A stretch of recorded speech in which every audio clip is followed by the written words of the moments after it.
presentada por el doctor David Gutiérrez Castañeda. Él viene de la Escuela Nacional de Estudios Superiores en Morelia, de la Universidad Nacional Autónoma de México. El título de su conferencia es Tecnologías Corporales, Afectos, Desempeños y Géneros en Mundos Insostenibles. David es sociólogo de la Universidad Nacional de Colombia, 2006, maestro en Historia del Arte de la Universidad Nacional Autónoma de México en el área de Arte Contemporáneo, doctor en Historia del Arte en la misma institución. Es profesor investigador de tiempo completo en la Escuela Nacional de Estudios Superiores de la UNAM en el campus Morelia. Miembro del colectivo de investigación Taller de Historia y Crítica del Arte y de la Red de Conceptualismos del Sur.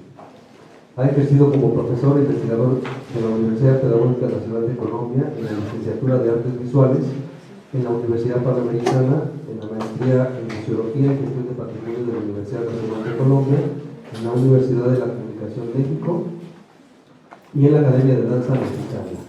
Ligado por el Colegio Mexiquense y Fundación FORT por el programa Libertades Laicas para una estancia de investigación sobre arte y laicidad en el Colegio de México. Fue ganador del Premio Nacional de Crítica de Arte del Ministerio de Cultura de Colombia. Entre sus investigaciones cuenta Mirando Más Allá,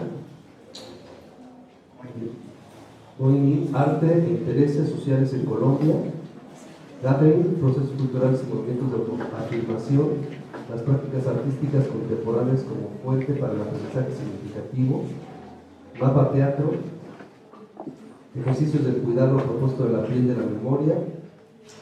Y bueno, es autor del libro Mapa Teatro, investiga desde los estudios de performance, curador de exposiciones, autor de varios artículos, asesor en diversas instituciones latinoamericanas sobre prácticas artísticas contemporáneas y procesos sociales en América Latina. Muy bien, David. Buenas tardes a todos. ¿Me escuchan? Sí. Es que yo no sé si hay buena proyección de voz. ¿Sabes? Las acústicas son terribles. ¿Así más mejor? Creo que sí. Muy buenas tardes. Quiero agradecer mucho a Ale y al comité organizador de este evento por darme la oportunidad de compartir un poco de mi trabajo y mis reflexiones que he estado adelantando en los últimos años aquí en Morelia, en la Escuela Nacional de Estudios Superiores. Quisiera comenzar un poco este trabajo. Va a ser una presentación en 3 partes. Primero quiero compartirles las inquietudes y como las bases epistemológicas de la pregunta que estoy trabajando. Luego quisiera desarrollar con ustedes un poco una explicación acerca de los diferentes tipos de investigaciones artísticas y de procesos de trabajo corporal a los cuales está aplicado en los últimos años. Y al final quisiera retornar al cuidado y a la práctica del cuidado como un territorio complejo, difícil y muy importante para interpretar desde la forma de los afectos y desde la investigación interdisciplinar. Eso es un poco lo que yo hago.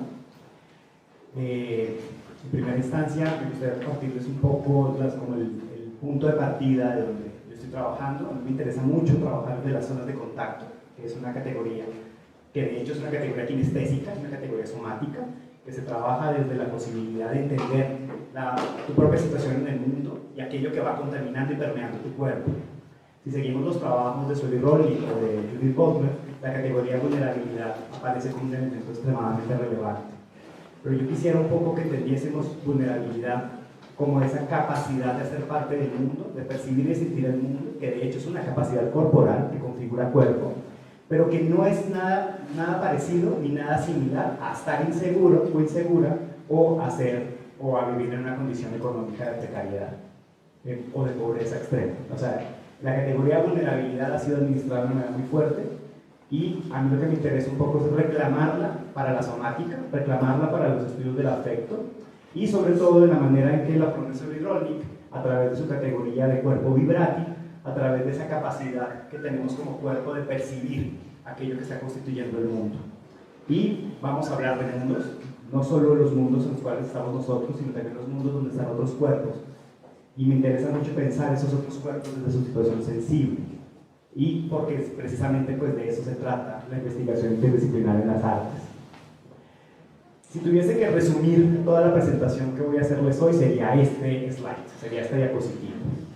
Si alguno de ustedes está familiarizado con los estudios feministas o la epistemología científica, saben qué pintura es la que está ahí. es Cyborg de Lynn Randolph.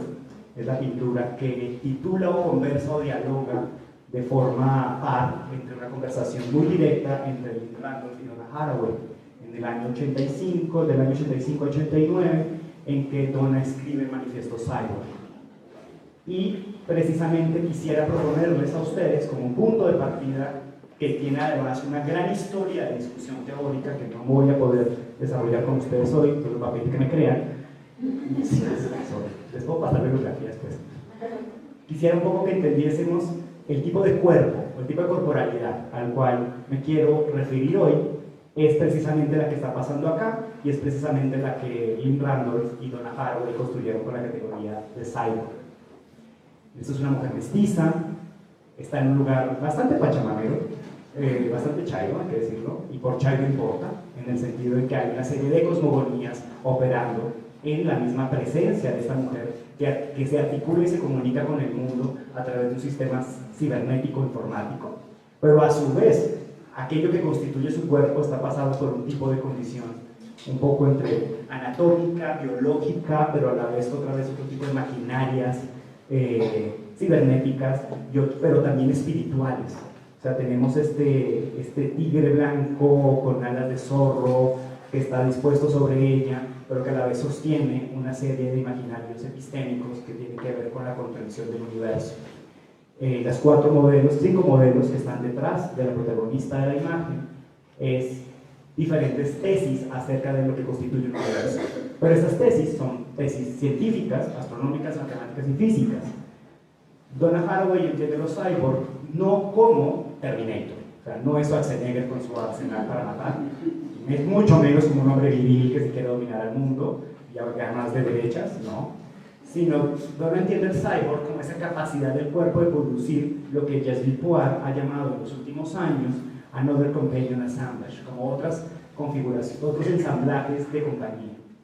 Lo que constituiría entonces la noción de cuerpo que quiero compartir con ustedes es un ser-cuerpo que se articula con otras posibilidades maquímicas o no, biológicas o no, poéticas o no, depende del tipo de articulación que produce la presencia de este cuerpo.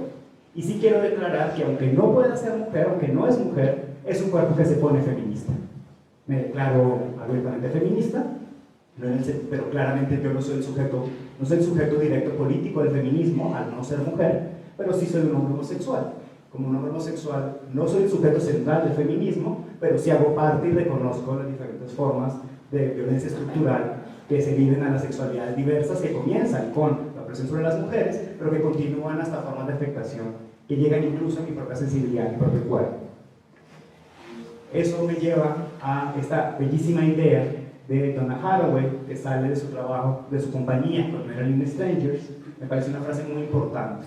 Importa que contemos, importa que nos importa pensar de otras maneras, importa cuántas historias contamos para contar otras historias, importa que nudos anudan nudos, importa que pensamientos piensan pensamientos, que descripciones describen descripciones, que lazos atan ataduras, importa que ideas piensan ideas y que historias hacen mundos y que mundos hacen historia. Si tomamos esta tesis o esta imagen tanto como una obra artística, como una epistemología científica, pero también como una posibilidad de comprensión del lugar político, de ciertas prácticas de investigación científicas y artísticas, pues implica pensar otra forma de mundo. ¿Por qué? Pues porque debemos pensar y sentir, y pues debemos vivir. Un poco lo que quisiera ir conversando con ustedes, ahora de contar los diferentes proyectos en los cuales he estado potenciando, es tal vez lograr lo que Brigitte Baptiste, una muy importante bióloga colombiana, ha llamado o ha tratado de rescatar en los últimos años como patafísica, que implica la capacidad de producir relatos y enunciaciones profundamente imaginarias, profundamente creativas, para poder reaccionar a situaciones en las cuales la manera en que reaccionamos hacia ellas es insuficiente y no nos va a dar nunca la capacidad de poder solucionarlo del todo. Eso incluso va más allá del trabajo interdisciplinar que se ha vendido como la capacidad de reaccionar a problemas complejos. La patafísica lo que nos revela es que realmente no todo problema se soluciona interdisciplinarmente. Por ejemplo, pensemos en la desigualdad laboral entre hombres y mujeres, los procesos coloniales que llevan más de 500 años en nuestra tierra latinoamericana, o los desastres ecológicos, o pensemos en el manantial de la Mincita, que está aquí a 25 minutos, que realmente provee el agua del 60% de Morelia. O sea, cuidar el manantial de la Mincita no se soluciona solamente con política pública, sino el problema es extremadamente mucho más complejo, por lo que debemos reaccionar de forma muy creativa. El asunto aquí complicado para poder lograr y entender esa corporalidad que Lynn Randolph y Donna Haraway nos proponen es que la creatividad está reprimida. Así como Sueli Rolnik nos ha también declarado, pueden leer el último libro de Sueli que se llama Esferas de la Insurgencia, se encuentra en script.edu en internet. Necesitamos hacer ejercicios para emancipar la imaginación, emancipar la creatividad de aquello que se llama el emprendimiento y la innovación, que tal vez son las categorías represoras de la experiencia de lo sensible, más fuertes y violentas de nuestra era neoliberal. Y quienes vivimos en las universidades, sea en Colombia o en México, tenemos a Conciencias, a CONACYT, y tenemos una serie de indicadores y de exigencias y demandas de producción que afectan tan profundamente nuestra experiencia de cuerpo, que producen relaciones tensas y a veces incluso agobiantes entre los propios espacios de trabajo íntimo en los cuales nos encontramos en la universidad, incluso universidad pública. Entonces tenemos que emancipar la creatividad, tenemos que emancipar la imaginación. Si seguimos a Amador Fernández y la propuesta que hace, siguiendo a Isabel Stengers, que es otra gran importante pensadora, pues importa es pensar en compañía. O sea, pensar en compañía y sentir y crear en compañía no es la solución a los problemas, pero sí es hacer algo en los problemas, y es lo que quisiera que viéramos hacia el final de esta presentación, como lo que Donna Haraway nos propone como Stay with the Trouble, que es el título de su libro del 2006. Entonces, ¿qué hacemos aquí? ¿Por qué un escenario de investigación sobre cuerpo? ¿Por qué artes vivas? ¿Por qué hablar de epistemología para comenzar una reflexión? Porque pues vivimos en un mundo destrozado y necesitamos artes vivas para un mundo destrozado. Necesitamos formas de incidir desde los afectos, desde el cuerpo y desde la potencia política para desestructurar aquello que se ve como eminentemente doloroso. Y si siguen, por ejemplo, el trabajo de Antisik, que es en este precioso libro que está acá, se llama Arts of Living in a Damaged World, pues lo que implica es producir prácticas patafísicas, si se quiere, prácticas imaginarias, que operan e irrumpen sobre el territorio de lo vivible para generar otro tipo de situaciones imaginables. Aquel que hace la práctica es el cuerpo, y ese cuerpo no es cualquier cuerpo, es el cuerpo cyborg, es el cuerpo de Rick Reynolds, es el cuerpo que nos propone o analiza Donna Haraway, es el cuerpo que resiste, afecta y contamina. Pues es el cuerpo de Miller Laderman Eccles. Esta es una acción, me gusta mucho citarla, porque en este trabajo corporal que hace Laderman Eccles, que comienza en el año 69 con un performance que se llama Care Manifesto o Maintenance Manifesto, empieza y se devela una coyuntura histórica que para mí y mi pensamiento es sumamente importante. Y es que con Laderman Eccles por primera vez la pregunta por el cuidado y la pregunta por el arte son la misma pregunta. No es que no haya operado en la historia de la cultura una conexión entre cultura y cuidado, de hecho la palabra cultura y cuidado tiene el mismo léxico, vienen de la misma fuente que es cultivar en latín. El asunto aquí es que los desenvolvimientos modernos de la cultura la fueron separando de las responsabilidades de cuidado, y las responsabilidades de cuidado incluso fueron integrándose al espacio de la vida íntima y fue fincándose un proceso social muy complejo en el cuerpo de las mujeres. Tuvo que pasar una emancipación de la investigación artística y la creación de los artistas, una pregunta ya no por el formato, sino una pregunta por la ejecución, para que un artista lograra decir que sus actos de cuidado son sus actos como artista. Y esa coyuntura histórica es relevante para lo que sigue. Si pensamos con Alcira Sousascafo, aquella poeta que Cuauhtémoc Medina y el MUAC le ha dedicado la celebración, o anti-celebración, o conmemoración o activación poética del 68 mexicano, pues habría que tener una pequeña embriaguez y darle una cierta densidad a lo que entendemos por vida. Vida, ¿qué se entendería como qué? Y qué artes, para qué vidas, en qué mundos y qué cuerpos viven esas vidas. Y eso implica un poco, como decía Alcira, ser práctica y trabajar una poética en las armas. ¿Pero en qué armas? que hay un problema poético y político muy complicado, y es que como artistas o gestores o investigadores del cuerpo, generalmente creemos que lo que nombramos vale porque lo nombramos nosotros y nosotros a través de sistemas académicos de enunciación. Quienes hemos trabajado cuerpo somático y que nos hemos centrado a la pregunta desde la integridad vibrátil del cuerpo, sabemos que tal cosa es muy complicada éticamente. Operan extractivismos. Si trabajamos y pensamos, por ejemplo, desde las críticas que se le han hecho a la antropología, esto ya tiene una historia muy larga. Pero esa misma crítica no se le ha hecho a las artes y mucho menos se le ha hecho a otro tipo de investigaciones un poco más densas como la biología, la ecología o la física. ¿Qué es la pregunta por el extractivismo? Si la vida es una experiencia completamente densa y queremos que esa vida pueda vivir en sus propios términos, pues implica negar cualquier posibilidad de extractivismo. Permitir, políticamente hablando, que las vidas y los cuerpos vivan y mueran como en sus propios términos, es también decir que se expresan y significan en sus propios términos. O sea, no va a haber artista que por licencia poética o por creación o porque se inspiró pueda coaptar la representación de una entidad viva. Y eso es un criterio ético importantísimo que debemos seguir discutiendo. Decir que estas vidas se producen en sus propios términos significa que producen significados en sus propios términos. Y eso implica para cualquier tipo de enunciación. ¿Eso implica que nos bloqueamos y no trabajamos y no hacemos tesis y no hacemos obras de arte? Pues no. Pero implica que tenemos que trabajar con éticas mucho más complicadas que la de la autoría, que la de la buena voluntad, la del emprendimiento, entre otras muchísimas más que se les puede ocurrir. Y eso creo que, siguiendo a Sully Rolnick, tiene una implicación muy poderosa. Porque no es asumir que lo que hacemos no basta, y que no está absuelto de contradicción. Todo lo que les voy a comentar está lleno de contradicciones y de problemas. Aún así, uno intenta hacerse cargo de las consecuencias en la medida en que el cuerpo puede. Y esto es muy importante.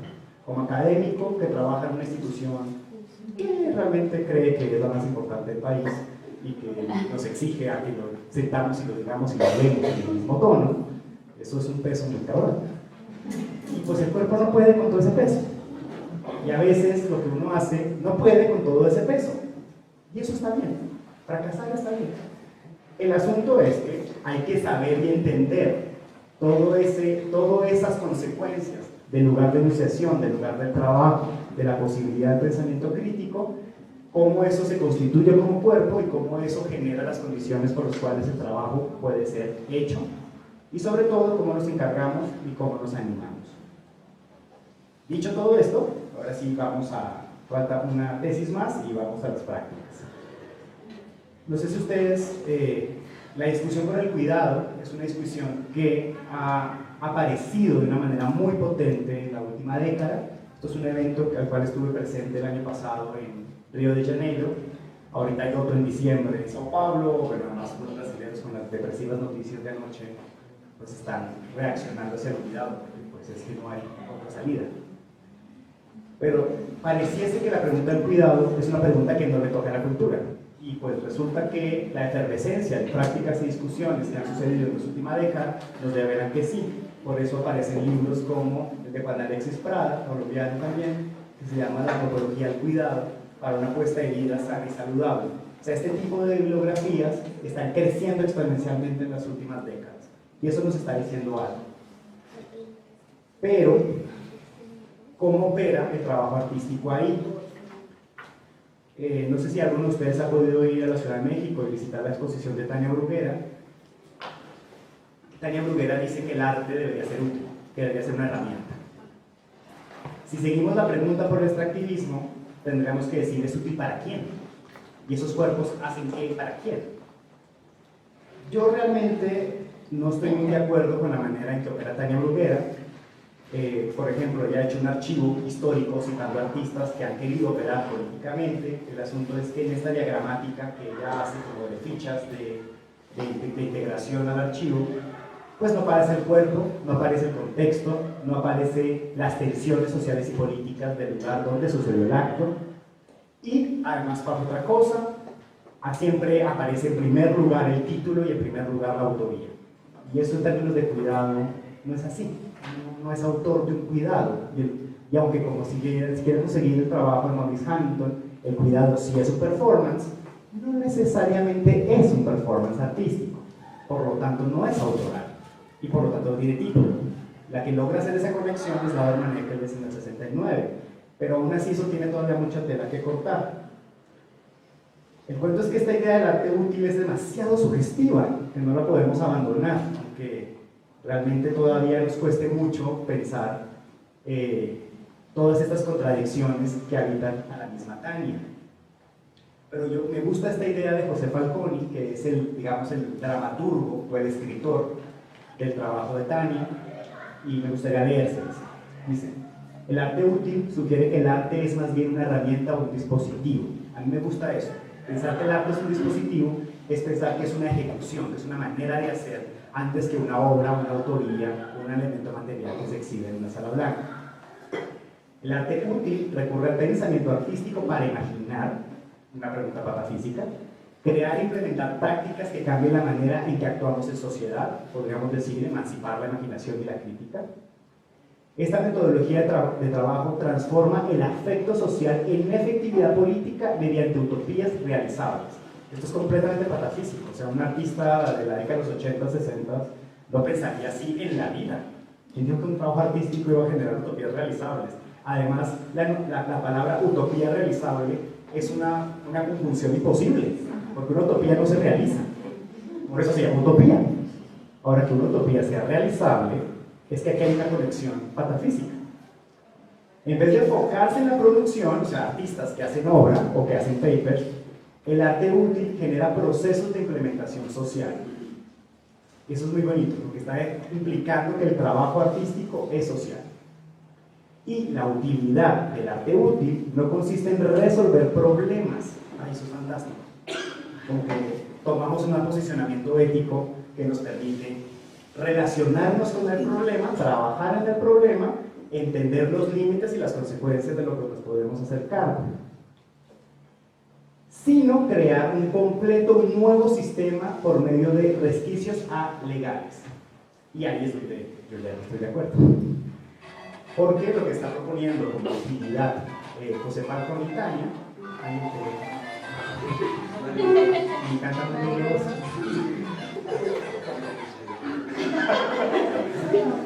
No se exhibe. No se exhibe.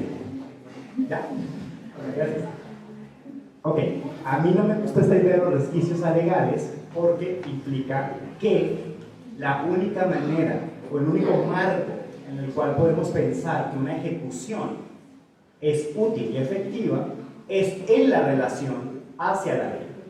En la relación cuando no es ley, cuando no es constitutivo, cuando no es constitucional, cuando está generando una noción de política que opera en el término de la lógica del Estado y la administración de lo público. Yo más bien pensaría que la intervención es en términos del territorio de lo sensible, en términos del territorio de la vulnerabilidad, en términos del territorio de los afectos. Eso nos lleva a pensar que si bien sí hay prácticas que son instrumentalizadas, prácticas de arte que son instrumentalizadas, hay muchas prácticas que quieren ser instrumentalizadas. Y eso hay que respetar.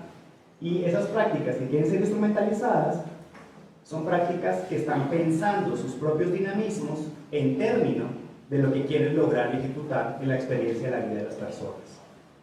Ahora bien, si una práctica no está pensada en esos términos, lo que termina pasando es que sus ejecuciones se desvían, pero se desvían no a un territorio de producción posible o interesante o incluso, digamos, pertinente, sino que se desvían hacia unas condiciones muy difíciles que en mi trabajo yo llamaba narrativa redentora.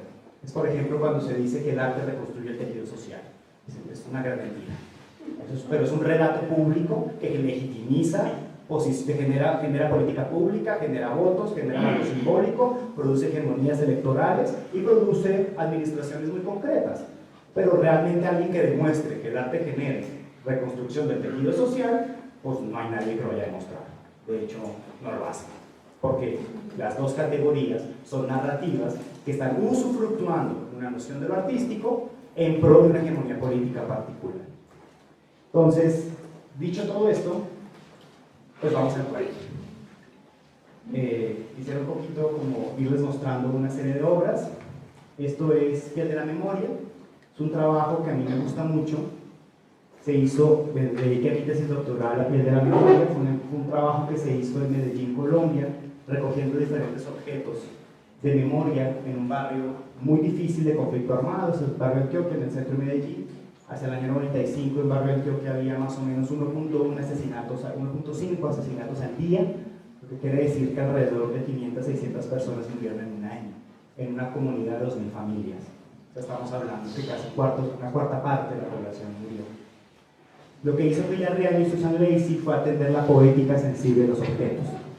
Fueron y encontraron objetos y los dispusieron de manera sagrada en un bus museo para que recorriera las calles de barrio Antioquia, y al ponerse, como ustedes lo ven ahí, producía una experiencia profundamente somática. Yo lo llamaba esto arrozudez, porque es una categoría, yo la volví categoría, pero es una palabra colombiana muy particular que implica una contención frente a lo sensible. La arrozudez no se describe, la arrozudez sucede. Y en México podemos llamarlo como piel de gallina, como cuando el cuerpo se ponía.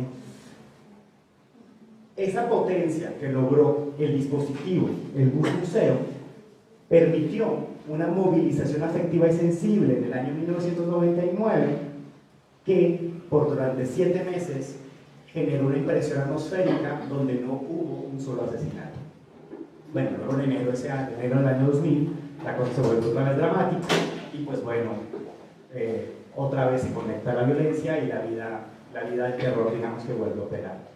Pero lo que me interesa un poco es pensar esta idea de arrozudez. ¿Qué pasa cuando te encuentras con un objeto que no es tuyo, que pertenece a la familia de aquel con el cual tienes un conflicto, pero está puesto de tal manera, está dispuesto de tal manera que su presencia genera una reacción corporal que ni siquiera la puedes verbalizar? Y esa producción de lo sensible y producción de cuerpo que sucede en esa situación es solo posible a través del artefacto de mirada que pone el objeto de esa manera. O sea, si el bus no estuviera puesto así, si no estuviera sacralizado, si no estuviera afectivamente contaminado, pues no contaminaría los cuerpos, como sucedió en Piel de la Memoria. Eso me llevó a pensar que si queríamos trabajar de las artes vivas, si queríamos trabajar desde el cuerpo, lo que teníamos era que producir artefactos muy similares a lo que fue el bus museo de Piel de la Memoria. Un primer intento fue la primera residencia de investigación artística con Tania Solomonov y Ed Bono. Esto fue ya va a ser casi 2 años, fue en febrero del 2017. La pregunta en esta performance fue desde el territorio del cuerpo, fue ¿qué necesita un cuerpo para poderse proyectar hacia otro cuerpo? Y eso cómo contaminaría y produciría la misma sensación de arrozudez en términos de los espectadores. Ed y Tania construyeron una plataforma de una tela que a su vez iba marcando las huellas del movimiento de una sobre la otra. Llegan las dos vestidas, una se va quitando, una le quita a la otra levemente y muy suavemente la ropa, la deja completamente desnuda y con una mano proyecta una energía y un movimiento sobre el cuerpo de la otra, que la otra continúa en una caída muy suave sobre el espacio de la tela, que se va acomodando y va generando un tipo de topografía y una arquitectura. Esta acción era profundamente silenciosa, tenía que ser silenciosa, porque implicaba un acto meditativo no solo para las performances, pero sí también para todos aquellos que estábamos atestiguando. Era un estar en compañía. Lo más interesante es que muy rápidamente la morbosidad se iba, verlas desnudas dejaba de ser un problema muy rápido, y se terminaba construyendo un espacio de compañía donde íbamos percibiendo la vibración de cada cuerpo y cada movimiento. Fue un performance muy exitoso, lo llevamos a la Laboratorio de Alameda y bueno, ahora estamos pendientes de publicar un libro. Pensando en eso, 6 meses después decidí trabajar otra vez con la vibración del cuerpo. Convoqué a Claudia Torres y a Andrés Torres para que hicieran una residencia artística en Tacámbaro. No sé si ustedes sabían, pero el año pasado Tacámbaro fue declarado una zona de alerta roja por feminicidio. Lo más interesante de esta performance es la imposibilidad de contar, de mostrarles una imagen. Lo único que les puedo mostrar es los eventos públicos de la acción, porque lo que hizo Andrés y Claudia fue sentarse, trabajar durante 10 días con 11 mujeres de Tacámbaro en un taller de escucha, donde no era posible que existiera una imagen. De hecho, solo hubo una foto que fue la que usamos para el cartel de la performance, pero pues ese no había ninguna imagen sobre ese espacio de trabajo. Lo que crea Andrés y Claudia es una audioguía donde se recogen los testimonios de las mujeres, pero se emplazan y se recorren la propia ciudad. Y la idea de la performance era que las propias mujeres, aquí está, esto es en la calzada de Morelia, escuchando los testimonios y recorriéndolo, pero lo que era importante para nosotras era que las propias mujeres de Tacámbaro se escucharan a sí mismas recorriendo su propia ciudad. En esa dimensión afectiva y sensible, yo creo que esta imagen es la cosa más franca posible, se reactivó esa rosudez que estaba intuyendo yo en Piel de la Memoria, que de alguna manera sucedió en primer movimiento, pero seguía estando muy en la relación íntima entre el artista y los demás. Aquí la experiencia fue pública. ¿Por qué? Porque logramos construir un territorio de vulnerabilidad a través de la escucha y unos audios que eran la escucha y un recorrido silencioso que hacían todas las personas por el espacio. Y además había un ejercicio muy bonito de que quienes recorrían el espacio, llevaban las bocinas, llevaban un café que les regalábamos y llevaban el mapa por donde tenían que moverse, se reconocían como cómplices, aunque cada uno iba en el propio tiempo su performance. Ese día, en noviembre del año pasado, lo único que hicimos fue llorar, y está muy bien llorar. Fue muy poderoso. Las mujeres se sintieron representadas de una manera que no había sido posible, porque porque la representación sucede en un territorio profundamente íntimo de escucha, y no es en un megáfono diciéndole a toda la ciudad aquí están las mujeres, sino ellas se sintieron a sí mismas reconocidas y nombradas en un territorio que no violentaba la experiencia de su relato. Esto fue muy poderoso.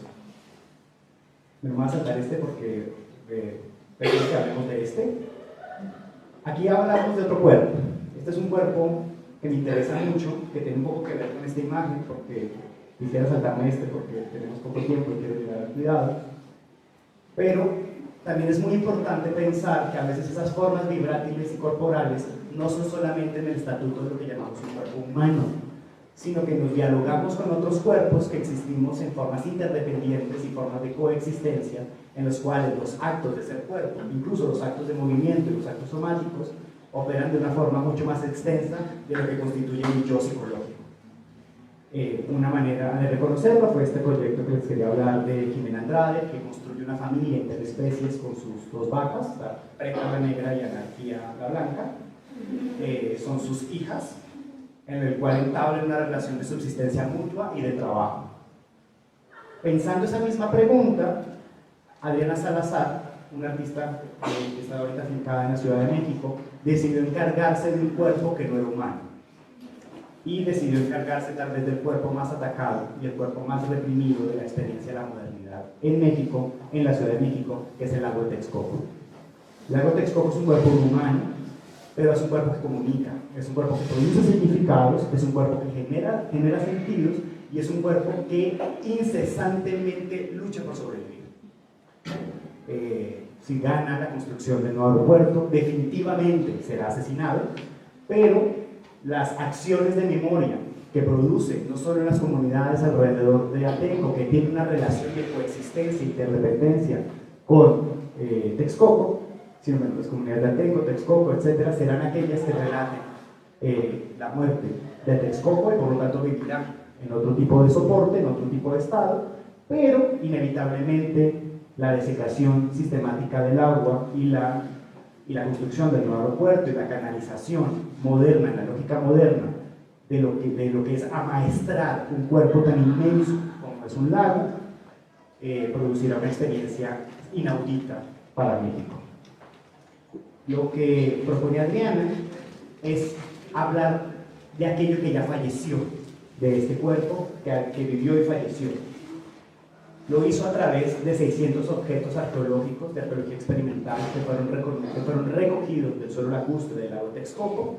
Lo pudimos exhibir en marzo de este año en Clavijero. Ahí están los chicos trabajando. Aquí lo que me interesa un poco es la categoría de animismo. El Museo Animista del lago Texcoco es una operación, es un performance corporal de generar cuerpos, pero de cuerpos más que humanos. Si tienes la labor de Adriana, enterrando y sacando sus manos del suelo lacustre, genera una constelación de objetos que solamente pueden ser interpelados corporalmente. O sea, y las corporaciones por las cuales se constituye emoción animista son de diverso orden. No solo son los objetos en sí mismos, pero también son los mecanismos museológicos de su exhibición, pero también es la energía y la voluntad de trabajo de un conjunto extenso de estudiantes de la licenciatura de Historia del Arte que ahora están en su quinto semestre. Sin su voluntad y sin su energía, esos objetos nunca hubieran sido animados y su corporeidad no hubiera logrado tener una capacidad significante para otras personas que ni siquiera viven cerca de Texcoco. Así fue como quedó la exposición, pero aquí está esa energía operando, y esa es una energía profundamente temperamental y profundamente afectiva. Ahí están los estudiantes de la licenciatura generando un taller de una visita y una discusión con los activistas que protegen la supervivencia del manantial de la Mincita, que les decía que queda aquí a 25 minutos. Y lo que estábamos pensando aquí era una consigna poética, y es: el presente de Texcoco es el futuro de Cuitzeo. O sea, lo que está pasando hoy con Cuitzeo, lo que está pasando hoy con Texcoco es lo que va a pasar en muy pocos años, o sea, unos 10 años con Cuitzeo. Entonces, esos vestigios que están ahí, si bien hacen parte del cuerpo de Texcoco, son una memoria futura de Cuitzeo. ¿Qué hacer con Cuitzeo? Pues la pregunta sigue abierta, podemos llorar y llorar otra vez y pensar otras cosas más adelante. Pero eso lo que me hace pensar es que las prácticas se generan desde un territorio mucho más complejo, de ciertas densidades complejas y corporales mucho más extensas. Me gusta un poco esta imagen en el sentido en que hacemos comunidad y hacemos parte corporalmente de artefactos vivos, inanimados y no humanos de formas mucho más extensas. Y esto parece casi una tesis poética, decir que como comunidad estamos con nuestros animales, nuestras plantas y los seres inanimados o ecológicos que nos circundan. Pero resulta que no es una tesis poética, es una tesis biológica.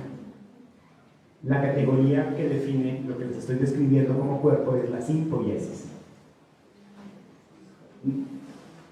Es tan pesado Descartes que creemos que somos el cuerpo que sentimos y propios sentimos. Recuerden, la propiocepción es una categoría somática. Somos tan descartianos que sentimos que esto es nuestro cuerpo. Y no nos hemos dado cuenta de que nuestro cuerpo no es nuestro. Nuestro cuerpo es una corporación de entidades vivas que coexisten en un equilibrio ecosistémico. Y que ese equilibrio se agota, por eso se enferma y muere. Pero lo que muere es lo que nosotros llamamos el yo. Pero resulta que aquellas entidades, esas energías, esas materialidades que constituyen mi cuerpo, siguen viviendo, participando de otras corporaciones vivas que no soy yo. Por eso se entierran a los muertos, porque participan de otras corporaciones. Lynn Margules, que fue la pareja de Carl Sagan, demostró que los cuerpos no se producen a sí mismos, que los cuerpos se producen en coexistencia y en compañía. Y esto es algo muy loco. Nosotros somos una corporación de especies que viven de otras especies. Nosotros, por eso hay que tomar lactobacilos con mucha regularidad, porque los bichitos que hay en nuestro estómago son bichitos que realmente nos hacen vivir bien, porque ellos están haciendo todo lo posible por vivir bien. Y pues también vivimos bien en consecuencia. Pero esos bichitos que están en nuestro estómago no es que nos comimos un taco y nos enfermamos y se quedaron ahí. No, esos bichitos nacieron conmigo, nacieron con cada uno de ustedes. La simpoiesis es una teoría biológica que demuestra o está demostrando que los cuerpos se constituyen de entidades vivas, microbacterianas u otro orden, que se infectan y se ingestan las unas a las otras. Si tomamos esa idea de la biología, que ya está demostrada en muchas especies, tendríamos que pensar entonces que la forma en que entendemos el cuerpo se tiene que revolucionar profundamente, porque resulta que es lo mismo que esto. Esas materialidades, basura, si se quiere, como nos dijo la directora de Clavijero, que son basura, sí lo son. Esas materialidades basura no solamente son bichos, en el sentido de que son entidades muertas, pero lo que está operando ahí es una producción en compañía. Si bien estos artefactos que están en estos pedestales de madera no son artefactos percibidos, son artefactos animados. O sea, están llenados de significado, están llenados de presencia. O sea, están presentes y al estar presentes afectan. Y como afectan, participan de diálogos y de construcciones de sentido mucho más complejos de lo que podríamos imaginar. O sea, todas estas personas humanas y estos artefactos no humanos están en una simbiosis en este momento. Y están constituyendo un cuerpo colectivo que es mucho más extenso que cada uno de los presentes, que se llama el Museo Animista de la Texcoco. Eso nos lleva a pensar en esto, y es que tal vez deberíamos pensar en formas más monstruosas de comprender el cuerpo.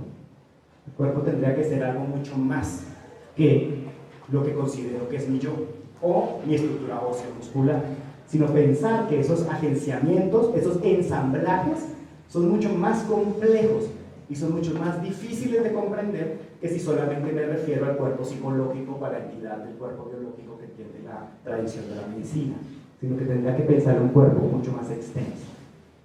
Esa extensión de cuerpo, a mí me gusta mucho cómo quedó en este pulpito que hicimos de forma colectiva. Esta extensión de cuerpo lo que hace es animarnos, darle energía vital. Yo he querido pensar, y ahí me dirán ustedes si soy yo y mi de Braille, que todas estas actividades y todas estas ideas de producción de investigación artística y de construcción de cuerpos son formas de animarse, son formas de estar en el problema, son formas de hacer acciones de vida, de vidas y de vida, pero también son formas de producir otro tipo de interrelaciones corporales no posibles, solo logradas gracias a la performance. Esas acciones son inquietas, versátiles, son poéticas, éticas y políticas, son desmaterializadas, y si alguno de ustedes reconoce un rasgo más de aquello que estamos pensando, presentándonos acá, pues avísenme y lo integramos en el pulpito. Este pulpo es colectivo, es producto de una conversación entre diferentes agentes culturales en América Latina acerca de qué es lo que hacemos y por qué es que vivimos en este mundo y qué es lo que hace el trabajo cultural. Y por eso aparecen diferentes tipos de reflexiones que han sido situadas en diferentes lugares, pero que operan aquí, digamos, en un diagrama conceptual. Bueno, hasta aquí, bien. Tengo justo 10 minutitos para que hablemos del cuidado. ¿Cómo el cuerpo cuida? Maurice Hamilton, que es un filósofo norteamericano, es muy raro porque es un hombre homosexual que escribe sobre el cuidado, y si ustedes revisan la bibliografía sobre el cuidado, es mayoritariamente escrito por mujeres, cosa que es muy importante y está muy bien, pero pues los hombres también tenemos cosas que decir y dialogar con las mujeres que cuidan.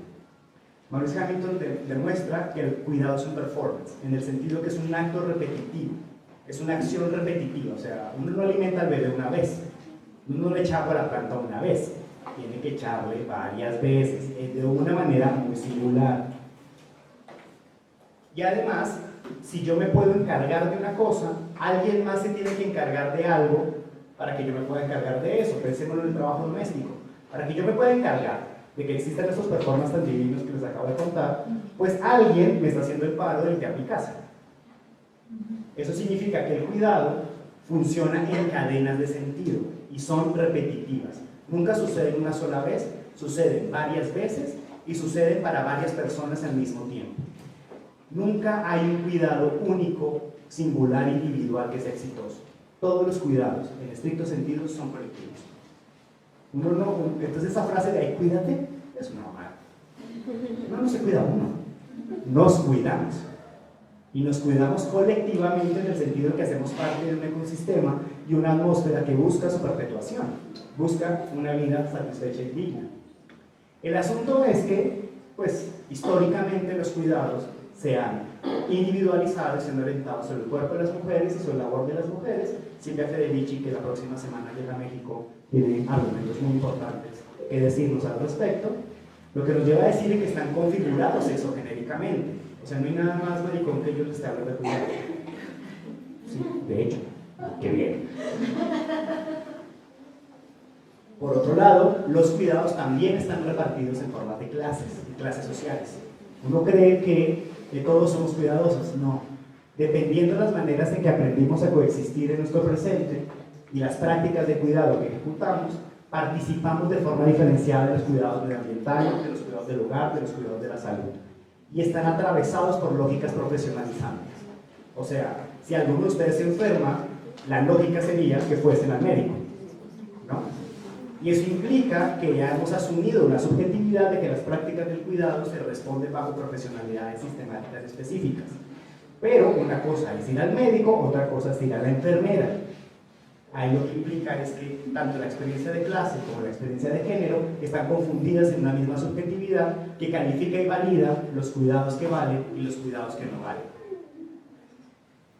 ¿Qué hay que hacer? Pues hay que, igual que hay que emancipar la creatividad y la imaginación, pues hay que emancipar el cuidado. Hay que sacarlo. Y es una emancipación que sucede en el cuerpo. María Puig de la Bella Casa, en un libro precioso que les recomiendo leer, que se llama Mother of Care, que es publicado el año pasado, lastimosamente no está en español y no creo que esté pronto, propone un cuerpo que cuida que es más que humano. Entonces llega a pensar un elemento muy bonito. ¿Qué pasa cuando quien me cuida es mi gata? ¿Qué pasa que cuando quien me cuida son mis plantas? ¿Qué pasa que cuando me cuida es mi bicicleta? ¿Qué es ese cuidado? ¿Qué opera en ese cuidado? ¿Qué está haciendo el artefacto maquínico, que es una bicicleta, la entidad no humana, que es un gato y una planta, en términos de las compensaciones sensibles y afectivas que producen mi bienestar en ese mundo? O sea, el gato, bueno, por lo menos ellos sí se cagan y orinan donde les decimos, un perro normal. Pero ese entrenamiento es una manera en la cual hacen parte corporalmente de las ejecuciones de cuidado y producen aquellas atmósferas en las cuales se produce una sensación de bienestar. Y esa sensación de bienestar es tan poderosa que salva vidas. Genera las condiciones para que las vidas sigan siendo vividas.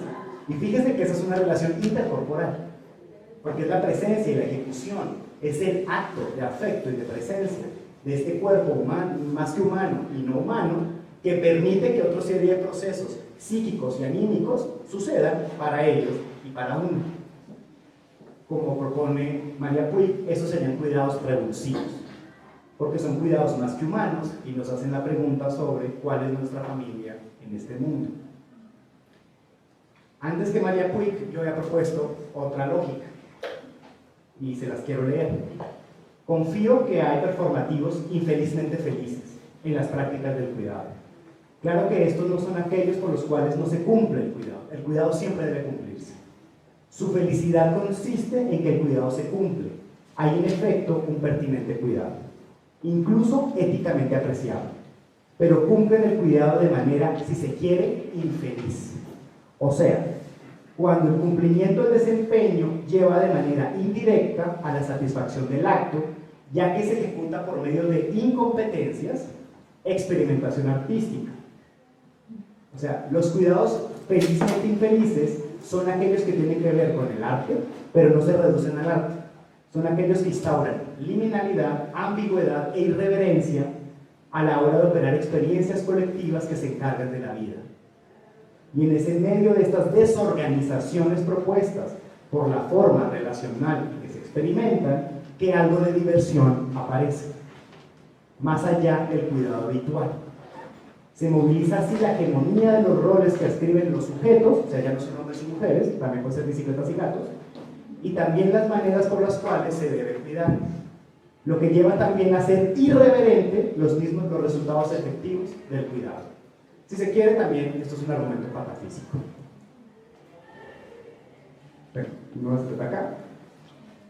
¿Qué es cuidar entonces? Quedarse con el problema. Quedarse con el problema es hacer algo en el problema, pero no necesariamente implica que el problema se soluciona. Porque la vida consiste en lidiar con el problema, según lo entiende Solidor. Para poder cuidar entonces, implica un cuerpo que se da cuenta de que es capaz y que es incapaz.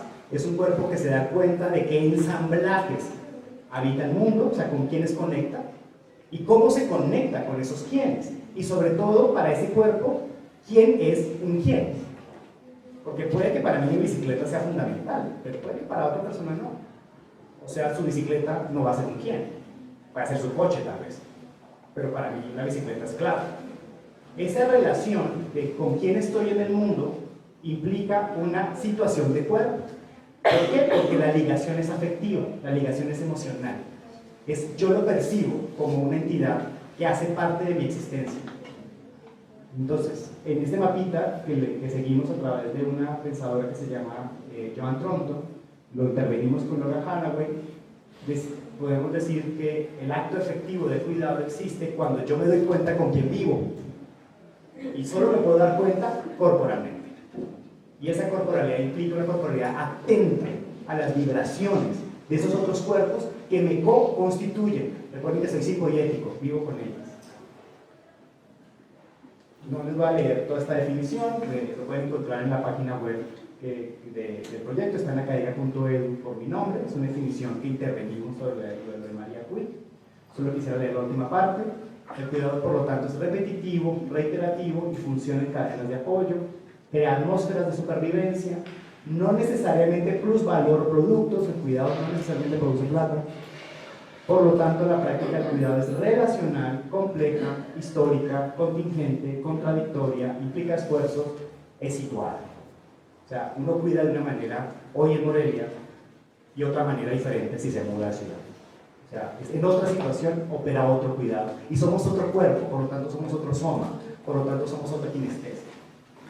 El cuidado es un hacer y el cuidado es un debate. Y yo iría cerrando un poco con este mapita. Este es un mapa que hicimos un poco para pensar los cuerpos que cuidan. Lo pensamos entre varias personas en la UNES Morelia.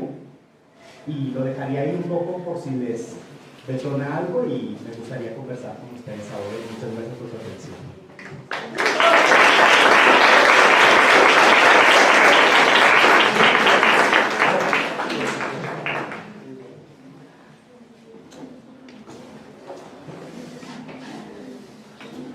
Pues le agradecemos a David la presentación que nos ha hecho, muy rica, conceptualmente, de contenido.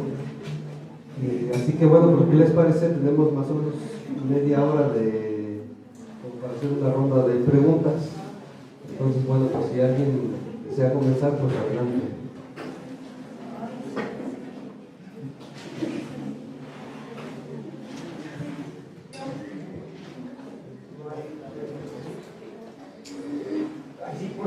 Proyección de voz. Proyección de voz. Pues muchas gracias. Primero felicitarte por tu excelente ponencia. Me abre muchas preguntas, muchas inquietudes, me refleja muchas otras. Y a mí me gustaría preguntarte si tú ves una contradicción o contraposición entre lo que propone Humberto Maturana sobre la autopoiesis y la cuestión de la... Pero sí me lo salté. Ajá, por favor, sí. Y esta es una, y tengo otra. ¿Y qué te respondo esta y luego la otra? Sí. Es que sí me salté lo de Humberto Maturana, que es clave, pero pues bueno, por el tiempo. De hecho, la palabra simpoiesis es una crítica constructiva a la noción de autopoiesis. Felipe Varela y Humberto Maturana, en la década de los 60, además, las dos personas que amaremos toda la vida, que tipos tan divinos son. Además, Felipe Varela hizo un libro sobre meditación y ciencias cognitivas, o sea, por favor, qué belleza el libro. El asunto es que ellos estaban instruyendo en el mismo camino que Lynn Margules. De hecho, Lynn Margules se inspira en Maturana y Varela para poder construir la noción de simpoiesis, solo que se contrapone en un argumento fundamental. Para Maturana y Varela, el cuerpo se produce a sí mismo.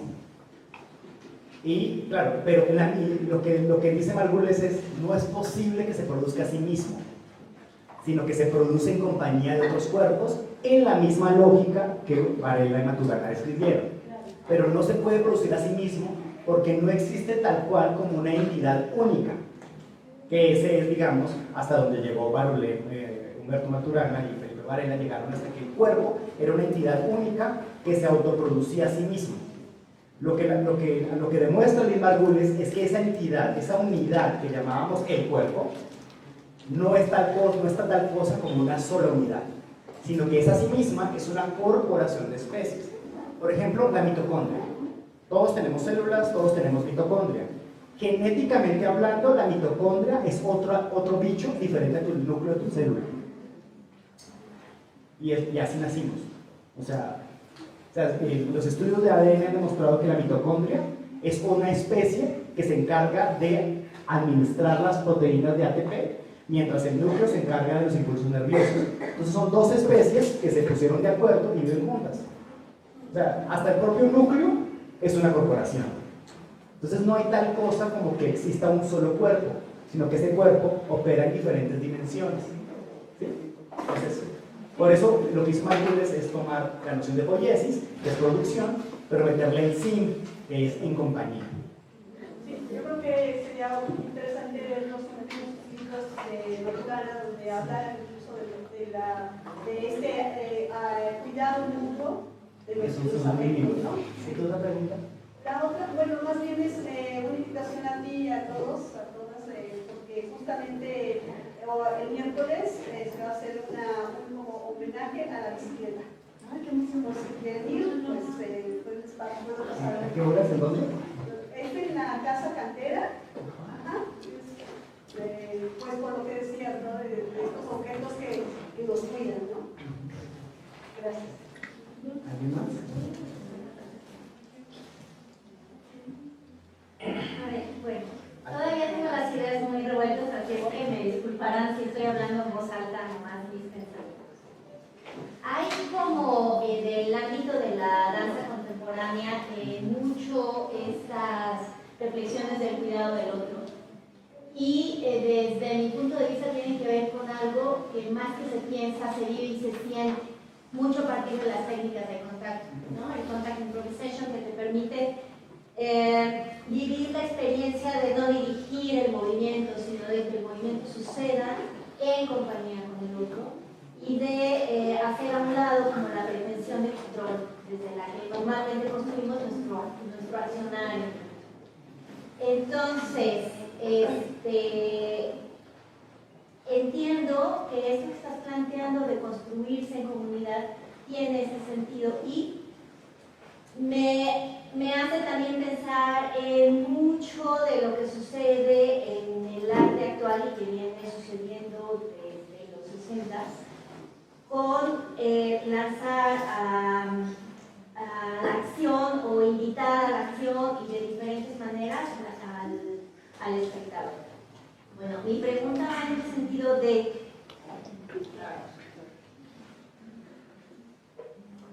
qué manera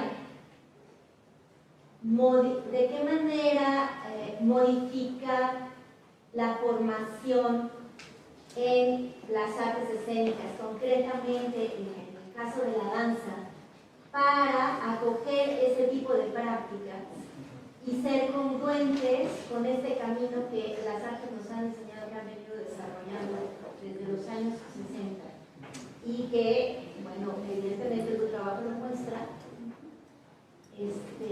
para que no tengamos esa distancia que hoy por hoy en México me parece. Bueno, yo ahí diría dos cosas. La categoría zona de contacto, que es con la que comencé, la nombré en términos epistemológicos, pero para las creadoras de esa forma de pensar y de vivir, de sentir, la están citando de la danza de contacto. O sea, estamos hablando de Dan Halperin, estamos hablando de Anna Hathaway, de Audre Lorde, de Eleonora Fabiano y de Denise Espíritu Santo, que vino a una traje hace un año aquí a Corea. Entonces, claramente, o sea, es cómo operar en el mundo a través de esa premisa que planteaste, de que yo no controlo el movimiento. De hecho, es al contrario, el movimiento me lleva a mí y yo tengo que aprender a llevarme con él, que es una cosa incluso anticapitalística, antipatriarcal si se quiere, porque si pensamos las formas de producción y las formas del capital son formas que quieren controlar y subordinar a las especies y a las vidas para que produzcan los significados y los valores que esa intervención viril sobre su existencia produce. O sea, eso implica es controlar y capturar el movimiento para que opere como la lógica y el cuerpo que controla quiere que suceda. Paréntesis, es la misma descripción que haríamos frente a un asunto de violencia sexual. La violencia sexual opera igual. De hecho, es la misma lógica. O sea, el capitalismo es igual violencia patriarcal. O sea, es igual. porque es controlar y gobernar bajo la voluntad propia el movimiento del otro. Claro, pensar en una zona de contacto es muy complicado porque la ciencia es patriarcal, el pensamiento es patriarcal. ¿Por qué? Porque es la autoridad del autor quien define el sentido de las cosas. Yo por eso no podría decirte cómo, ¿no? Porque quiero no hacerlo, quiero no controlarlo. Implica, yo puedo hablarles y puedo teorizar de aquello que ha atravesado mi cuerpo. Y que como cuerpo que siente, cuerpo que estudia, cuerpo que ama, y ahorita en un desamor con mi cabrón. O sea, me divorcié hace un mes, entonces imagínense cómo escribo uno estas cosas. Pues claro, es un temperamento. O sea, y eso se mete en el cuerpo. O sea, y cómo uno lidia con eso. Es lo que uno sí hace, es lidiar con eso. ¿Qué es lo que hace la danza contacto? Cuando yo recibo una información, como lo hizo Tania ayer, cuando yo recibo una información, interpreto esa información, pero no sé necesariamente con la capacidad cortical del cerebro, sino con la capacidad subcortical, o sea, con la capacidad de la presión, de la temperatura, del afecto del cuerpo. Y en esa interpretación sensible, no cognitiva, pero no racional, canalizo el cuerpo y me dejo llevar por el movimiento a ver qué descubro. Por eso nos gustaba la huella en el piso, donde se iba acomodando el movimiento. Ahora, si tomamos eso y lo volvemos a epistemología, implica producir otras cosas. Ahora, ¿cómo llevar eso a revolucionar las artes? Las artes ya están revolucionadas. Eso creo que es lo primero que hay que decir, uno no viene a revolucionar nada. Todo lo que hemos hecho con estos performances y con la comunidad de amigas y amigos, Chantal Garduño, Marcela Morales, Luis Miguel García y otras gentes más, lo que hemos hecho es citar. Hemos citado artistas que han hecho lo mismo en otro momento, solo que lo citamos de una forma situada. O sea, citamos algo para Morelia hoy. Y cómo funciona en Morelia hoy no va a ser igual como lo funcionó al artista que estamos citando. De hecho, Adriana Salazar, por eso que con esta imagen, está citando a los artistas como Tito Steyer o Ryan Holmes que están haciendo museos críticos. O sea, no hay nada nuevo en el mundo, pero podemos hacer una experiencia diferente. Ahora bien, y ahí sí, pamfleto político de mi parte, lo que hay que hacer ahí, a mi modo de ver, y eso ya es mi posición personal, es abandonar la necesidad de obras de arte y atender más el impulso por prácticas artísticas. Porque las prácticas artísticas se articulan, son ensamblajes corporales que se articulan mucho más rápido con las formas de vida. La obra de arte sigue siendo todavía un artefacto de exhibición, de cubo blanco, de teatro, de cuarta pared, de publicación en libro, y ahí hay un dinamismo que es contaminante, que se mete en el cuerpo y que sucede de forma desregulada y opera en la vida, que se cancela cuando se gobierna bajo la lógica de la autoría que exhibe, ya sea literatura, teatro, danza. En mi muy modesta particular manera de verlo es lo que he llamado artes vivas, que no es decir artes muertas, no es artes muertas, no hay ningún arte muerta, ninguno de esos cuadros que están aquí atrás acompañándonos están muertos, no, lo que están es aburridos. Lo que hay que hacer es inyectarle energía para que empiecen a operar otras cosas. O sea, cuando decimos vivo, estamos diciendo vibrátil, estamos diciendo inyectar energía. O sea, no hay ningún arte muerta, lo que hay son artes edificadas, reprimidas, que están ahí. ¿Qué es lo que hace el animismo? Inyectar energía y producirlo como acontecimientos donde operan otras cosas que están ahí mismo en la voluntad de esa imagen, que es lo que nos propuso Adriana con el Museo Animista. O sea, es recoger basura e inyectarle tanta energía que se constituye en un manifiesto acerca de la protección del agua. Pero eso es porque hay una energía ahí que se le está inyectando al objeto y ese objeto está produciendo una comunidad de saberes. ¿Sí? Eso es muy interesante. No sé si... No sé quién más quisiera compartir algo. Tenemos todavía tiempito. Pueden decir cualquier tontada, vale. ¿Es eso? A mí me llama muchísimo la atención una cosa que mencionaste en relación a esto, porque es la memoria. O sea, estás hablando de algo que todavía no sucede, pero que sabemos que viene, que es la desaparición del agua del Texcoco, y hablas de la memoria, bueno, la memoria del pasado, de la memoria del presente, y hablas también del museo, que nosotros todavía lo tenemos integrado como existente, como que está ahí, entonces es la memoria del futuro. Entonces me parece como concepto muy interesante porque es un concepto de memoria que se escapa del tiempo, ¿no? Que normalmente está amarrado al tiempo. Y de alguna manera, no sé, intuyo también que hay una relación entre esa manera de concebir la memoria con esa manera de concebir el cuerpo que se escapa a esa unidad. Sí, hay una conjetura que cuando nosotros llegamos a ella, la conjetura es el presente de Texcoco es el futuro de Huitzeo. Cuando llegamos a esa conjetura, llegamos a través de, o sea, llegamos en estas jornadas de trabajo. O sea, cuando estábamos preguntándonos, estudiantes, Adriana, yo, ahí está Mariana, Ana Sofía, Uriel, más bien la cara de Uriel, por Dios, la cosa más franca del mundo. Miren la posición de su cuerpo, cómo maneja la proxemia, cómo mira a Adriana con una cara de descreído. Y Adriana ahí como tratando de dar órdenes, es fantástico. En este espacio de trabajo, con este tipo de corporalidad, con este tipo de temperamento afectivo que estábamos ahí, estábamos haciéndole la pregunta: ¿por qué traer el Museo Animista del Lago Texcoco? Por lo tanto, traer la memoria de la vida y muerte de Texcoco a Morelia. ¿Y eso qué tiene? ¿Y eso qué nos dice?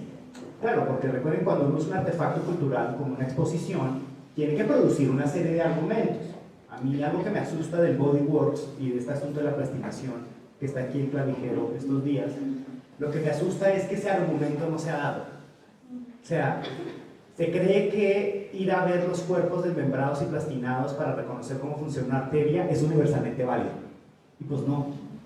O sea, ¿qué tipo de éticas producen que un cuerpo de coreano o chino, casi que asesinado por la violencia económica y política del narco, porque son cuerpos NN que un médico alemán compra y los lleva a la universidad y los plastina?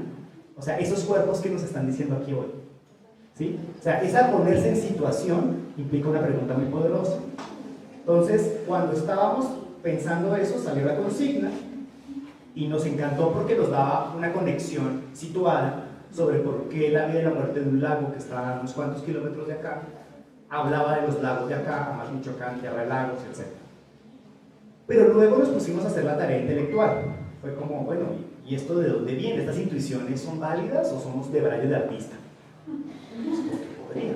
Y nos encontramos con un término súper bonito que se llama Environmental Humanities, que Thomas Van Doen o Timothy Norton han estado trabajando en los últimos años. Llegamos a él gracias a María Puig de la Bella Casa en su libro de Mother of Care. Resulta que los Environmental Humanities, que no tienen todavía traducción al español, no se preguntan por el pasado, se preguntan por el futuro.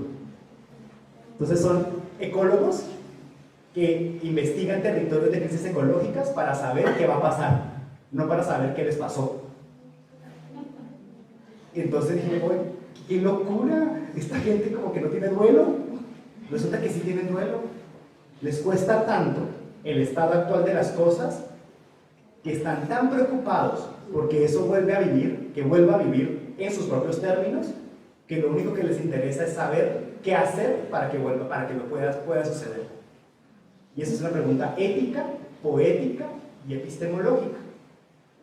Entonces, y eso implica que estas personas son activistas del cuerpo, activistas ecológicos, que están situados en crisis muy particulares.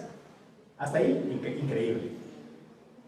Pero ahorita el Museo Animista está en Muca, Roma, en Ciudad de México. Y pues claro, ahorita estamos hablando de la construcción del nuevo aeropuerto. Y ese es el tema más denso y doloroso que está atravesando la experiencia del Museo Animista. Que si ustedes lo buscan por internet, es muy diferente a esta exhibición que hicimos en Clavijero. Y en estos días que estaba hablando con Adriana, me dice, yo ya no puedo más. O sea, yo ya no puedo. O sea, como dice, empecé a enfermar. O sea, yo ya estoy enferma. Tengo gripa, no se me quita, tengo fiebre, los médicos no me descubren nada. Digo, estoy mal. Digo, estoy mal. Dice, creo que, y yo quedé súper sorprendido con su claridad corporal y su propiocepción y su capacidad de conocimiento sobre sí misma, porque llega y me dice, lo que tengo que hacer para sanar es donar el Museo Animista. Donarlo a una institución que se encargue de los problemas y de los futuros que implica el lago de Texcoco. porque Adriana solita, que es la de las gafas que está allá, sola ya no puede. Es que sola ya no puede, porque es que el problema del lago de Texcoco es tan grande como el lago de Texcoco. Y ella solita, chiquita y chaparrita, ya no puede más. ¿Sí? Entonces, ok, increíble imaginar el futuro, pero ¿qué cuerpo puede hacerlo? ¿Y cómo? Creo que hay una pregunta abierta. Esperar a ver si algún museo no lo recibe. Yo vengo de la zona de Texcoco. De hecho, la universidad donde trabajo es la Universidad Autónoma Chapingo. Es hermoso. Que además de hermosa, está enfrentando este problema. Pero hay muchos problemas, en realidad, es más grande, de hecho incluso más grande que el lago de Texcoco en términos de superficie, es más grande en términos de su propio sentido significativo, pero también es muy grande con respecto a la producción de la política alrededor de lo que es el lago de Texcoco. Yo tengo viviendo en esa región cerca de 35 años y en esos 35 años solamente he visitado 2 veces el lago de Texcoco, lo que queda del lago Nahuatl. Una fue por investigación y otra fue por cuestiones escénicas, digamos así, ¿no? Ir a disfrutar un rato, aunque es difícil por una razón. El lago desde hace muchos años está controlado el acceso por una institución. La Conagua, pero luego pasó a ser lo que ahora es ese monstruo que es la Convenio Aeroportuario. Así es. Pero hay un pequeño problema, porque eso ha generado que aunque la gente que vive en Texcoco, que vive en Chimalhuacán, que vive en Nezahualcóyotl, que son los 3 municipios que están más cercanos a lo que es el lago de Texcoco, no tienen acceso realmente a él. De tal modo que se pierde el contacto y se pierde el sentido de ese contacto de la población con el lago. Por esta razón, el asunto es más complicado con respecto a la cuestión de los intentos de mantener el lago, de rescatarlo, aún frente al impulso aeroportuario, porque el impulso aeroportuario finalmente viene con toda la lógica del capital, y la lógica del capital está sobre la base de la ganancia, pero la gente que vive alrededor, que además son zonas bastante pauperizadas, es decir, Chimalhuacán es uno de los municipios de mayor marginalidad que tiene el Estado de México. Nezahualcóyotl es de los más grandes, pero se generó a partir de toda una serie de migraciones que se generaron en los 70. Después fue quizá el municipio más viejo, el que más contacto tiene con el lago, pero que también lo ha ido perdiendo. Me llamó la atención esto porque en Texcoco no sabemos de la ministra del lago de Texcoco. Sí, fueron el viernes pasado. Bueno, desde que los llevaron a la Ciudad de México han estado haciendo conexiones con Texcoco. Ojalá la universidad quiera recibirlo. Por supuesto. Pero para hacer cosas con él. Si podemos hacer el enlace, lo hacemos. Fantástico, ahorita charlamos. Pero es dolorosamente pertinente lo que nos estás contando. Porque si Chimalhuacán, Texcoco, Atenco y Nezahualcóyotl no pudieron, como cuerpos colectivos, ser tocados por Texcoco, significa que no hubo esa relación somática entre cuerpos.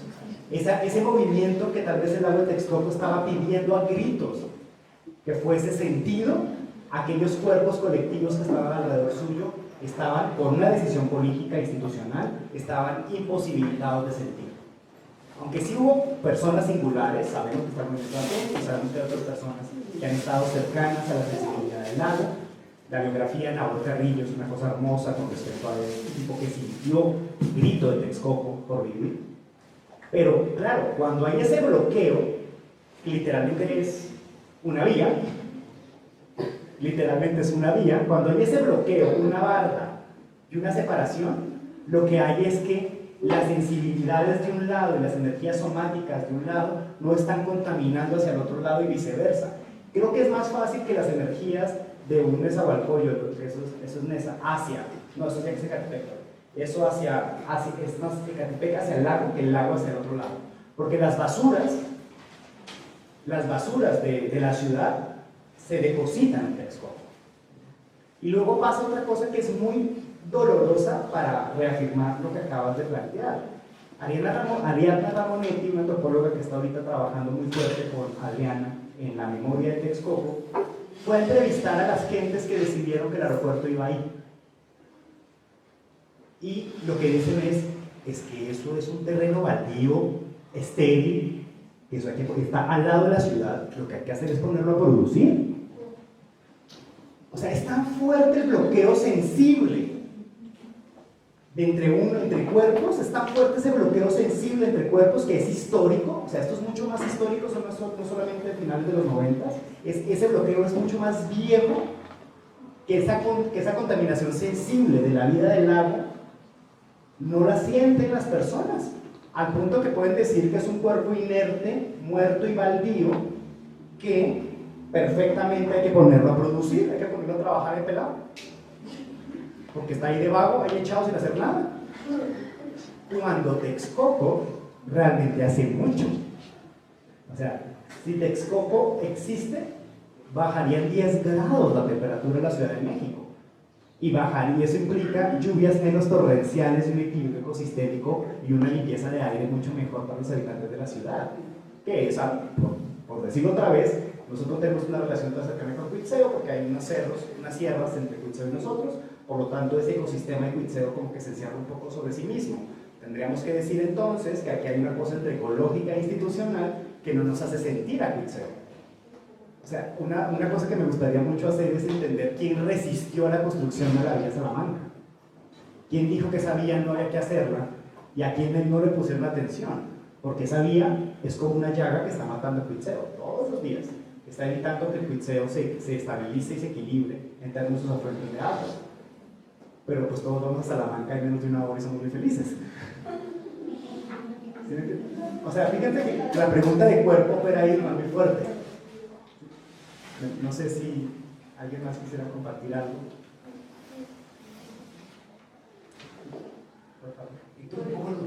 Sí, pues mira, yo vivo allá en la Ciudad de México, en la zona norte.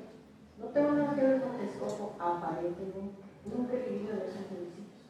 He vivido siempre en el norte de la ciudad, trabajo en el norte de la ciudad.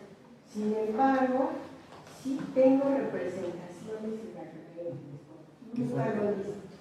Pero ¿sabes qué? El relato de mis padres sobre el lago de Texcoco está como muy presente.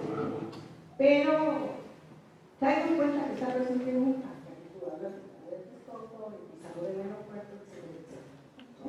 Entonces, eso no me llamaría, nunca lo he visto, nunca lo he tocado, pero sus representaciones Son imaginarios. sí son imaginarios. Son imaginarios. Incluso en medicina terapéutica para trabajar las prótesis, todo esto, es muy importante trabajar los órganos fantasma. Los órganos fantasma, por ejemplo, si yo pierdo una mano, yo no debo de sentirla, aunque no la tenga. ¿Sí? O sea, en mi psique, en mi construcción anímica, psicológica, psicoanalítica, ese órgano sigue existiendo. ¿Sí? Aunque yo sepa, no soy pendejo, no lo tengo, pero lo sigo sintiendo. Pero ¿qué hago con eso? ¿Qué es eso? Eso es el órgano fantasma, eso es, digamos, un imaginario que produce constatación de realidad. O sea, el cuerpo nunca acabó en mi piel, el cuerpo acabó en las proyecciones que estaba acostumbrada a tener. Si llevamos esa misma idea a pensar el cuerpo como la ciudad como cuerpo, pues ese es el lago de Texcoco es su órgano fantasma. Es su órgano fantasma, es el imaginario co-constitutivo, que de hecho le dio existencia. De hecho, ahorita hay gente muy posapocalíptica que está diciendo que las nuevas inundaciones que están produciendo las excesivas lluvias torrenciales que está teniendo la Ciudad de México son el lago reclamando su existencia. O sea, entonces, como que nos va a tocar volver a andar en Chinalpa. Cuando vemos la Ciudad de México, toca ponerse así el chaleco para flotar y montarse. Pero ustedes ven las imágenes, ven esta palabra. Esto de verdad es alarmante. O sea, es alarmante la manera en que el agua usurpa el territorio. Es igual como la sensación de un órgano fantasma, está ahí. Es un imaginario que aunque yo lo constate, no lo conozca, está ahí y ejecuta y hace parte y produce. No sé si alguien más Una quisiera más si algo. se puede y si no, cerramos.